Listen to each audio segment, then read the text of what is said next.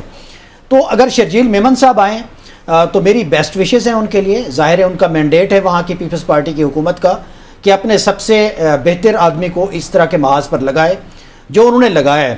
اصل چیلنج یا ہدف جو ہے ان کے لیے یہی ہے کہ جو کراچی میں تبدیلیاں ہیں, ٹرانسپورٹ کا جو بڑا مسئلہ ہے اس کو حل کی طرف ان کی حکومت دیکھ رہی ہے. کراچی میں لا اینڈ آرڈر کی جو سچویشن ہے نسبتاً بہتر ہوئی ہے. پہلے جو ہم ایک لیاری آپریشن سنتے تھے, رینجر آپریشن سنتے تھے, اس سچویشن سے سندھ حکومت نکل آئی ہے. پھر جو ہیلتھ میں انیشیٹوز ہیں, تعلیم میں انیشیٹوز ہیں جو ہمیں بلاول صاحب کی زبانی پتہ چلتے ہیں, وہ ایکچولی ان کے اوپر زیادہ بات کرنے کی ضرورت ہے. پورے پاکستان کے سامنے وہ حقائق, وہ منظرنامہ جو ہے وہ رکھنے کی ضرورت ہے. جب وہ آئے گا, جب وہ بات پروپیگیٹ ہوگی, جب وہ ریکٹیفائی ہوگی تو پھر پاکستان کے جو دیگر صوبوں کے لوگ ہیں وہ پھر بلاول کا جو ایجنڈا ہے یا جو پیپلز پارٹی کا منشور ہے اس کے اوپر پھر وہ لوگ یقین لائیں گے. تو یہ بڑا امپورٹنٹ ڈپارٹمنٹ ہے, بڑی امپورٹنٹ یہ کہہ لیں کہ وزارت ہے. تو ان کے لیے تو بیسٹ وشز ہیں, پیپلز پارٹی کی اپنی گورنمنٹ کے لیے بھی بیسٹ وشز ہیں کہ وہ سندھ کے تمام چیلنج ابوبکر صاحب ایک چیز اور بھی ہے, دیکھیں نا, صرف سندھ گورنمنٹ کا نیریٹو ہی انہوں نے بیان نہیں کرنا بلکہ انہوں نے صدر محترم کا نیریٹو بھی بیان کرنا ہے. تو وفاق سے بھی وہ ایک رابطے میں ہوں گے اور اس کا امپیکٹ شرجیل میمن صاحب کی جو بطور وزیر اطلاعات جو ان کا کام ہوگا اس کا آپ دیکھیے گا, اس کا امپیکٹ آپ کی لوکل باڈیز الیکشن پہ بھی آئے گا اور جنرل الیکشن پہ بھی آئے گا, اور یہ بہت اچھا آئے گا. بالکل ایسا ہے, بالکل صحیح ہے. چلیں گفتگو کا رخ جو ہے وہ اگلے ٹاپک کی طرف موڑتے ہیں, اور یہ بڑا اہم ٹاپک ہے, اسپیشلی پنجاب کے حوالے سے. جب ہم اس کو ڈسکس کرتے ہیں, جو بھی گورنمنٹ آتی ہے تو وہ کسان کارڈ کھیلنے کی کوشش کرتی ہے.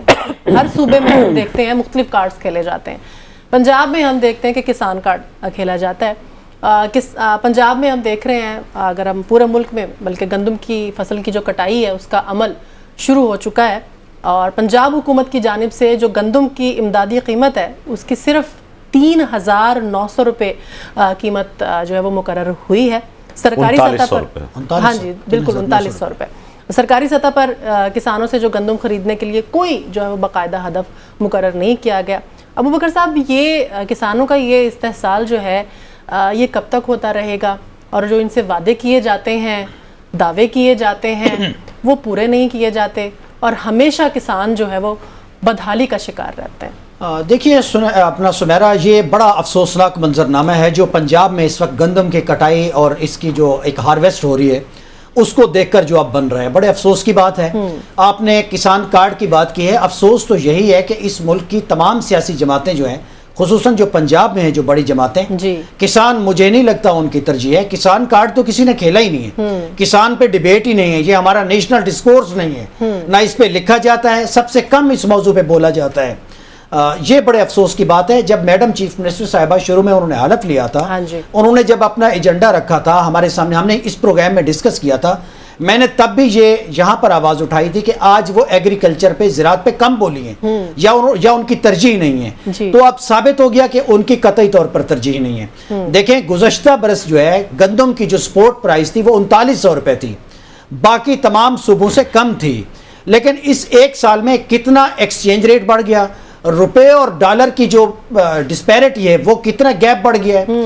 آپ کی جو فرٹیلائزر کی پرائسز ہیں وہ کتنا بڑھ چکی ہیں, انرجی پرائسز کتنا بڑھ گئی ہیں, اور آپ کے بیج کی قیمتیں کتنی بڑھ چکی ہیں. پانی کا اس طرح سے ماحول ہے نہیں, آپ کو انرجی آپ کو لگا کے جو ہے نا آپ کے ٹیوب ویل چلانے پڑتے ہیں. اس کے باوجود انفلیشن مارکیٹ میں کسان کو علیحدہ سے ہے. اس سال بھی آپ اس کو سپورٹ پرائس 3900 روپے کی دیں گے. اس کے پیچھے میں سمجھتا ہوں کہ بڑی مجرمانہ غفلت ہے. گزشتہ جو آپ کہہ لیں حکومت تھی, خصوصاً یہ جو نگراں حکومت تھی, اس کے کچھ اقدامات ایسے رہے ہیں جس کی وجہ سے انہوں نے ملک میں پوری صورتحال یا صوبے میں گندم کے جو اپنے ذخائر تھے وہ اور ساتھ جو بوائی کا ٹارگٹ تھا اس کو انہوں نے نظر انداز کیا، اور پھر وفاق سے مل کر وفاق نے جو فیصلے کیے، کیئر ٹیکر پرائم منسٹر صاحب نے، وزارت خزانہ نے اور فوڈ سیکیورٹی نے مل کر جو پلان کیا، انہوں نے ظلم یہ کیا ہے کہ ملک کی صورتحال دیکھنے کی بجائے انہوں نے باہر سے 3900 روپے پر من کے اوپر گندم امپورٹ کی ہے۔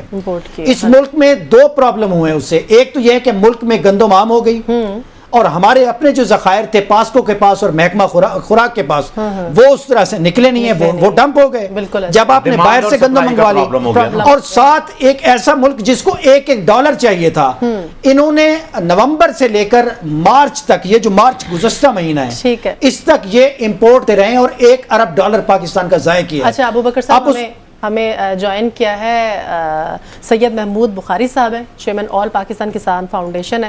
بخاری صاحب آپ کے وقت کا سر بہت شکریہ، ایک بڑا اہم ایشو ہے اس پہ ہم ڈسکس کر رہے ہیں، تو ہم آپ کی رائے اس کے اوپر بہت ضروری سمجھتے ہیں۔ سر کیا کہنا چاہیں گے، یہ جو قیمت مقرر ہوئی ہے 3900 روپیہ، کسان کا ایک جو استحصال ہے یہ بڑے عرصے سے ہو رہا ہے اور اس بار بھی نئی حکومت سے کچھ امیدیں تھیں، نئی وزیر اعلیٰ آئی ہیں، لیکن اس بار بھی صورتحال پہلے سے بھی بدتر ہے، کیا کہنا چاہیں گے؟ جی بسم اللہ الرحمن الرحیم، سب سے پہلے میرا شکریہ آپ کا اور آپ کے چینل کا۔ یہ بڑا ہی بدقسمتی ہے کہ زراعت کے ساتھ یہ جو کھلواڑ ہے یہ کوئی آج کی بات نہیں ہے۔ زراعت جو ہمارے ملک کی GDP کا 24% تھا وہ گر کے اب تقریباً 11% پہ آ گیا۔ زراعت آپ کو جو ہے وہ روزگار ڈائریکٹلی اور انڈائریکٹلی 48% دیتی ہے۔ زراعت آپ کی جتنی صنعت ہے وہ زراعت سے چلتی ہے، لیکن بدقسمتی سے آپ دیکھیں کہ جو اس وقت گندم کا بحران یہ پیدا کیا گیا ہے، یہ ایک سازش ہے۔ اور جو آپ نے ریٹ کا پوچھا ہے، میں تو حیران ہوں کہ جو ریٹ اناؤنس کرنے والے ہیں ان کو اتنا بھی یہ احساس نہیں ہوا۔ پہلے تو اس کی میں مذمت بھی کرتا ہوں اور مسترد بھی کرتا ہوں میں، اور ان کو اس بات کا یہ احساس نہیں ہے کہ ایک کسان جو ہے وہ کس طرح سے اپنی فصل کی حفاظت کرتا ہے اور اس کو پالتا ہے۔ اور کسان وہ محب وطن ہے، آپ یہ دیکھیں کہ 25 کروڑ کے ملک کو فیڈ کر رہے ہیں، اور آپ کی 9/11 آیا یا 28 مئی کی امریکہ کی پابندیاں لگی تو آپ کو فوڈ کی کمی نہیں ہونے تھی۔ یہ کسان کے ساتھ یہ حشر کر رہے ہیں کہ پچھلے سال انہوں نے 3900 روپے گندم کا ریٹ رکھا۔ اب آپ اندازہ لگائیے کہ پچھلے سال ڈیزل کا کیا ریٹ تھا، پچھلے سال جو زرعی ٹیوبل کا بجلی کے یونٹ کا کیا ریٹ تھا، کھاد کا کیا ریٹ تھا۔ کھاد جو ہے وہ کسان لائنوں میں لگ کے ذلیل اور رسوا ہو کر اور بلیک کے اندر جو خریدتا رہا، کوئی اس کی سنوائی کرنے والا نہیں تھا۔ اور آپ نے یہ وقت میں جو بتایا وہ بالکل درست ہے، یعنی انوار الحق کاکڑ صاحب نے کڑاکے نکال دیے کسانوں کے، انہوں نے ان کو یہ احساس نہیں ہوا۔ آج میں پوچھنا چاہتا ہوں کہ نیب کہاں ہے؟ نیب کیوں نہیں اس بات کی انکوائری کرتا کہ جن لوگوں نے اس بات کی اجازت دی ہے؟ میں آپ کے چینل کے توسط سے مطالبہ کرتا ہوں کہ ان کی انکوائری کی جائے۔ یہ بحران اسی وجہ سے جو ہے وہ آیا ہے۔ آج کسان جو ہے وہ ایک خوف کے عالم میں ہے کہ جس فصل کو اس نے پال پوس کے بڑا کیا اور اب جو ہے وہ برداشت کا وقت آیا ہے، تو اب جو اس کو کوئی لینے والا نہیں ہے۔ میں وزیر اعلیٰ پنجاب سے بھی پوچھنا چاہتا ہوں کہ آپ نے جب یہ اعلان کیا تو آپ نے یہ نہیں دیکھا کہ ہمارے اخراجات کیا ہیں؟ بالکل صحیح کہ کسان جو ہے وہ آپ کے 25 کروڑ لوگوں کے لیے جو گندم پیدا کرتا ہے، گندم آپ کے پاس موجود پڑی تھی، آج بھی جو ہے وہ سرکاری گوداموں کے اندر جو پاکستان کی گندم ہے وہ 35 لاکھ ٹن جو ہے وہ پڑی ہوئی ہے، اور پھر انہوں نے باہر سے جو منگا کر یہ ظلم کی ہے۔ ہم سمجھتے ہیں کہ یہ کسان دشمنی ہے۔ آپ یہ دیکھیں کہ جب یہ بجٹ بناتے ہیں، آپ اس بات کا اندازہ لگائیے کہ اس کے بجٹ کے انڈیکس میں 36 نمبر پہ جو زراعت کو لایا جاتا ہے۔ جی بالکل، اس بات کا آپ اندازہ لگائیں، نہ اس کے ریسرچ کے لیے کوئی فنڈ دیا جاتا ہے۔ اور یہ وہ جو آپ کا ہے کہ یہ اکانومی کو ہم دعویٰ کرتے ہیں کہ اگر حکومت جو ہے وہ کوئی بھیک نہیں مانگتے. ہم یہ کہتے ہیں کہ ہمیں اپنی فصلوں کا جائز ریٹ دیا جائے, بالکل صحیح, ہمیں اپنے جو ان پٹس ہے ان کا جو ہے وہ ریٹ کم کیا جائے. میں پوچھنا چاہتا ہوں کہ ہمارے نیبر کنٹری میں انڈیا کے اندر آج یوریا کھاد کی جو پرائس ہے وہ 465 روپے ہے, جو انڈیا کے روپے میں اگر ادھر کنورٹ کریں تو آپ یہ 1200 روپے بنتی ہے. بالکل صحیح ہے سر, پاکستان میں ابھی آپ نے دیکھا ہے کہ بزنس ریکارڈر نے اور میرے خیال میں ایکسپریس نے کل یہ خبر بریک کی ہے کہ 1 ارب اور 65 کروڑ روپے کی سبسڈی ہڑپ کی ہے. اچھا بخاری صاحب, سر یہ ذرا بتا دیں, جو لوگ ہمیں اس وقت سن رہے ہیں, یہ بڑا کنسرن ہے, عام آدمی کا ایشو ہے, صرف کسان کا نہیں ہے, چونکہ اس کے فال آؤٹ بڑے عجیب و غریب ہونے ہیں. تو اس وقت یہ جو سپورٹ پرائس پنجاب میں کم مقرر کی گئی ہے, اس کا فوری طور پر فال آؤٹ یا امپیکٹ کیا پڑا ہے مارکیٹ کے اوپر؟ ہارویسٹ تو شروع ہو گئی ہے رحیم یار خان میں, راجن پور میں, مظفر گڑھ میں, ڈی جی خان میں. جی احمد, آپ بالکل ٹھیک کہہ رہے ہیں.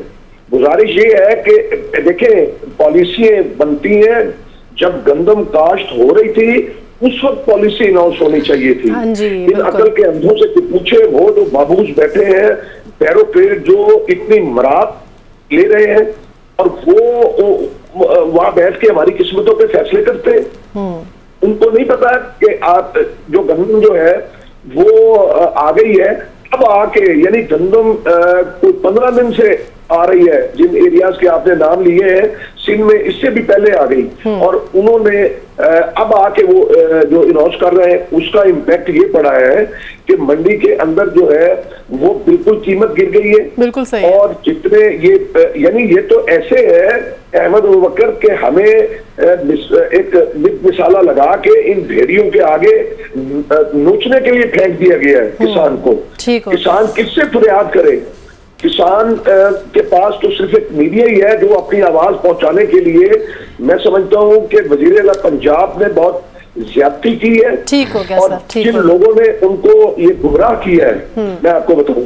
پھر دیکھیں آپ کے فصلوں کے ریٹ, یعنی سندھ آپ کو وہ 4000 دے رہا ہے کہ ان کی گندم بھی بہت اعلیٰ ہے, اور یہاں پہ پچھلے سال بھی 3900 اور آپ کی 3900, کیا اس کے جواز ہے؟ اچھا بخاری صاحب یہ بتائیے کہ چونکہ اب کسان کی گندم کا جو ریٹ ہے وہ تو ظاہر ہے اب آڑتی اور مڈل مین کے رحم و کرم پہ ہے نا, چونکہ جو تخمینہ لگایا جا رہا ہے تقریباً 50 سے 60 لاکھ میٹرک ٹن جو ہے وہ گندم اب سرپلس ہوگی کسانوں کے پاس, تو اس نے تو لٹنا ہے. اس کا امپیکٹ اب اگلی فصل پہ کیسے پڑے گا جو کپاس بوئی جانی ہے اس علاقے میں یا جو دیگر فصلیں ہیں؟ میں آپ کو بتاؤں کہ کسان مجبور ہے. آپ یہ دیکھیں کہ ہمیں تو انسان بھی تصور نہیں کیا جاتا, کوئی آپ کو کبھی ہم سے پوچھا نہیں جاتا کہ آپ یہ بتائیں. آج آپ چلے جائیں سمیرا کسی دکان پہ کریانے کی, آپ جا کے کوئی چیز خرید کریں گی تو آپ سے آپ اسے پوچھیں گی کہ بھی کتنی قیمت ہے. آپ چینی خرید کرتے ہیں, دال خرید کرتی ہیں تو وہ آپ کو بھاؤ بتاتا ہے. ٹھیک ہو گیا, آپ نہیں بتاتی. ہم بھی دکاندار ہیں, ہم گندم پیدا کرتے ہیں لیکن ہم سے نہیں پوچھا جاتا کہ بھی ہمارا جو ہے وہ خرچ کتنا ہے. دوسری بات میں آپ کو بتا دوں, دیکھیں یہ بڑا کھیل کھیلا جا رہا ہے اور کسان کو مارنے کی سازش ہے جو صنعت کار ہے. آپ مجھے بتائیں کہ جو گوہر اعجاز صاحب ہیں وہ صنعت کار ہیں, ان کو ہمارا کیا درد ہوگا؟ بالکل صحیح کہہ رہے ہیں بخاری صاحب, آپ بالکل صحیح کہہ رہے ہیں. آپ کی جو ایک ویلڈ لائن ہے یہی کہ جب گندم کاشت ہو رہی تھی تب قیمت مقرر ہونا چاہیے تھی. اسی کو لے کے آپ کا سر بہت شکریہ, آپ ہمارے ساتھ موجود تھے. بڑی ویلڈ بات کی ہے نخیل صاحب انہوں نے کہ جب گندم کاشت ہو رہی تھی اس وقت جو اس کی قیمت طے ہونا چاہیے تھی. اتنی اگنورنس کیوں ہے سر ہر گورنمنٹ؟ بالکل ٹھیک کہہ رہے ہیں, اور میں ان کی اندر کا جو ان کے درد ہے وہ میں محسوس کر سکتا ہوں. بالکل صحیح. اور کسان ہی, وہ انہوں نے بڑی صحیح بات کی کہ کسان ہی اس ملک میں ریڑھ کی ہڈی کا کردار ادا کر رہا ہے. ایسا ہی ہے, بالکل ایسا ہی. اب دیکھیں نا, جس کو وہ کہہ رہے ہیں کہ گندم جب وہ کاشت کر رہے تھے اگر یہ پتا ہوتا کہ ریٹ یہ ملنے ریٹ یہ تھے ہوگا۔ تو بندہ وہ نہیں کاشت کرتا، ایسا یا ہی۔ کم کرتا ہے، کم کرے یا نہ کرے جو بھی، لیکن اسے پتا ہوگا نا، سوچ سمجھ کے کرے گا نا۔ بالکل صحیح ہے۔ یہ تو پھنسانے والی بات ہے کہ انہوں نے جب آپ نے کاشت کر لی تو جب آپ نے گنا بیچنے کے لیے آئے یا گندم بیچنے کے لیے آئے تو تب آپ کو پتا چلا جی گورنمنٹ نے تو یہ ریٹ لگایا مقرر ہوا۔ کیا ہے، بالکل اچھا، صحیح۔ میں اس میں دو چار چیزیں، ایک تو میں گزارش کروں گا کہ وزیر اعلیٰ پنجاب کو اس کا فوراً نوٹس لینا نوٹس لینا چاہیے، چاہیے، بالکل صحیح۔ ایون وزیر اعظم کو نوٹس لینا چاہیے۔ پنجاب گندم پیدا کرنے والے جو صوبہ ہے، سب سے بڑا صوبہ سب سے بڑا صوبہ ہے، بالکل۔ لہٰذا یہاں کے کسان کو یا تو فیسلٹیز دیں، پوری وہ فیسلٹیز دیں تاکہ آپ 3900 کی پرائز پہ گندم اٹھا سکیں، بالکل صحیح۔ یا اس پرائز کو بہتر بنائیں، کسانوں کو ساتھ ملائیں، ان نمائندوں کو ساتھ ملائیں اور اس درد کو سمجھیں۔ یہ واقعی صحیح بات ہے کہ اتنی سرپلس، اور آگے ابوبکر صاحب میں چونکہ زراعت کے بارے میں اتنا نہیں جانتا، لیکن حضور آگے شروع ہو جانا ہے تھوڑے دنوں بعد، 1-2-1.5 ماہ بعد شروع ہو جانا ہے مونسون شروع، ٹھیک ہے، 2 ماہ بعد مونسون شروع ہو جائے تو کیا بنے گا یہ سرپلس جو آپ نے گندم رکھی ہوئی ہے، اس کا کیا بنے گا؟ اس میں بس اگر ٹائم ہو تو بس مجھے ایک دو چیزیں میں نے مجھے نا ٹائم ہمارے پاس چونکہ کم ہے، میں مہنگائی کے اوپر جو ہے نا آپ دونوں کا ایک کامنٹ لینا چاہوں گا ابوبکر بس صاحب، میں اسی میں یہ مہنگائی بھی پہ آ جائے جاتا گا۔ ہوں۔ جی اس میں 2-3 تجویزیں ہیں۔ ایک تو پنجاب کی حکومت کو فوری طور پر چاہیے اگر اس کرائسس کو کچھ تھوڑا سا کم کرنا ہے تو ایک تو یہ ہے کہ جی بی اور کے پی کے لیے جو ایک صوبائی بندش ہے نا، اس پابندی کو ختم کر دیں تاکہ یہ جو سرپلس گندم ہے اب اس طرف تلی جائے، ورنہ یہ ساؤتھ پنجاب کے اور پھر اپر پنجاب کے ان علاقوں میں آڑتی جو ہے یا جو مڈل مین ہے اس نے تباہ کر دینا ہے کسان کو۔ ایک تو یہ کر لیں، اور دوسری سب سے امپورٹنٹ بات اس میں یہی ہے کہ فوری طور پر اگر کچھ ریسکیو کر سکتے ہیں تو ریٹ بڑھا دیں، اور تھوڑی سا اپنا جو گندم کا ہدف ہے اس کو بہتر کریں۔ ساری باتیں رہ جائیں سر آپ یہ کامنٹ کر دیجئے مہنگائی عید آ رہی ہے، ایک تو تمام لوگوں کو ایڈوانس میں عید مبارک، بالکل، اور دوسری بات یہ کہ سمیرا جو یہ ٹرانسپورٹرز ہیں نا، یہ خدا کے لیے بھائی وہ بیچارے لوگوں نے جانا ہوتا ہے، وہ کراچی سے اپنے لوگوں کو ملنے کے لیے لوگوں نے وہ چاند نواب صاحب کہتے ہوتے تھے نا، تو ہر شہر سے لوگوں نے جانا ہوتا ہے، کرایہ نہ بڑھائیں، فولڈنگ سیٹیں نہ لگائیں، لوگوں کو آرام سے جانے دیں، اور جو انتظامیہ ہے وہ بھی ہوش کے ناخن لے۔ یہ ہو نہیں سکتا کہ ایک گاڑی میں کوئی جا رہا ہو اس طرح سے اوور بلنگ کر رہے ہوں اور کرایہ زیادہ لے رہے ہوں، یا فولڈنگ سیٹیں، یا مسافر اور اگر کسی مسافر کو یہ شکایت ہے تو آپ کو چاہیے، راستے میں لکھا ہوا ہوتا ہے ٹریفک ان کا ہائی وے پولیس کا نمبر لکھا ہوا ہوتا ہے، اس پہ شکایت لگائیں، لازمی لگائیں، اس پہ فوراً بالکل۔ بہت شکریہ گلن خیز اختر صاحب آپ کا بھی، احمد ابوبکر صاحب آپ کا بھی بہت شکریہ۔ ناظرین آج کے پروگرام سے اتنا ہی، اپنی ہوسٹ سمیرا مرزا کو اجازت دیجیے، اپنا خیال رکھیے گا، اللہ حافظ۔